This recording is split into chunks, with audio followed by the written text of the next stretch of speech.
সুপ্রিয় দর্শক, আপনারা দেখছেন এসপিএন বাংলা টিভি।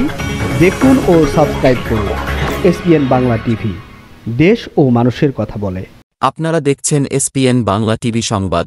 10 মে 2024, বাংলাদেশ সুপ্রিম কোর্ট আইনজীবী সমিতি মিলনায়তন, ঢাকায় শেরে বাংলা এ.কে ফজলুল হক গবেষণা পরিষদ আয়োজিত শেরে বাংলা এ.কে ফজলুল হক এর ৬২তম মৃত্যুবার্ষিকী 2024 উপলক্ষে আলোচনা সভা, চিত্রাঙ্কন প্রতিযোগিতা ও গুণীজন সংবর্ধনা অনুষ্ঠানে প্রধান অতিথি বিচারপতি মোহাম্মদ সিদ্দিকুর রহমান মিয়া, প্রধান আলোচক লেফটেন্যান্ট জেনারেল অবসরপ্রাপ্ত এম হারুনুর রশিদ বীর প্রতীক, সাবেক সেনা প্রধান, বিশেষ অতিথি এটিএন বাংলার উপদেষ্টা তাশিক আহমেদ, সভাপতি সৈয়দ মারবুব মোর্শেদ, সাবেক তথ্য সচিব ও সংগঠনের প্রধান উপদেষ্টা।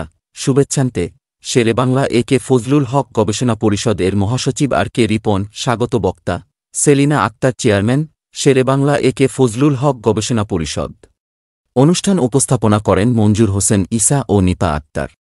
অনুষ্ঠানে শেষে সমাজের বিভিন্ন ক্ষেত্রে অবদান রাখায় গুণী ব্যক্তিদের মধ্যে শেরে বাংলার স্মৃতি পদক প্রদান ও চিত্রাঙ্কন প্রতিযোগিতায় বিজয়ী শিশুদের মধ্যে পুরস্কার প্রদান করা হয়।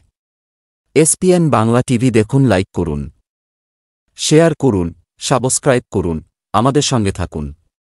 সাংবাদিক আজিজুল হক মিন্টুর প্রতিবেদন দেখুন, বক্তব্যে কি বলছে শুনুন। পরিচালনায় সাংবাদিক আজিজুল হক মিন্টু। শেরে বাংলাকে তুলে ধরতে হবে, ধর্ম নির্বিশেষে বিভিন্ন সামাজিকভাবে এবং শিক্ষা প্রতিষ্ঠানের প্রতি আমি আহ্বান করব যে শেরে বাংলার মৃত্যুবার্ষিকী, জন্মবার্ষিকী, শেরে বাংলার ইতিহাস, ঐতিহ্য, মুক্তিযুদ্ধের চেতনা, সেগুলো আমাদের নতুন প্রজন্মের মাঝে তুলে ধরতে হবে। সবাইকে ধন্যবাদ, সবাই ভালো থাকবেন, সুস্থ থাকবেন, সকলের জন্য শুভকামনা এবং আপনাদের সুপরামর্শ নিয়ে আমরা আগাতে চাই। সবাইকে আবারও ধন্যবাদ।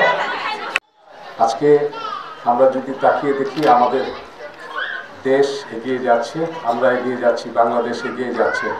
জাতির জনক বঙ্গবন্ধুর ডাকে আমাদের এই দেশটা স্বাধীন হয়েছিল এবং এই দেশটা আজকে উন্নয়নশীল দেশের দিকে এগিয়ে যাচ্ছে। কারণ এত উন্নয়ন আজকে, এবং তার সুযোগ্য কন্যা জননেত্রী শেখ হাসিনা, মাননীয় প্রধানমন্ত্রী পড়াশোনা করা এবং যতদিন 47 থেকে 64 ওনার মৃত্যু হয়, প্রধানমন্ত্রী ছিলেন ভারতের। ওনার বাবা মতিলাল নেহরু আর joint secretary to Shere Bangla, all India national কংগ্রেসের উনি যখন সেক্রেটারি ছিলেন, অল ইন্ডিয়া এবং এর প্রদেশ থেকে কন্যাকুমারী পর্যন্ত। তো ওই সময়ে আজকের মায়ানমারও ইন্ডিয়ার অধীনে ছিল, ব্রিটিশ এম্পায়ারের। তার স্ট্রাকচারটা দেখেন কত পর্যায়ে। আমাদের বিজ্ঞান আচার্য পিসি রায় 1987-এ ইউনিভার্সিটি অফ এডিনবরা থেকে ডিএসসি,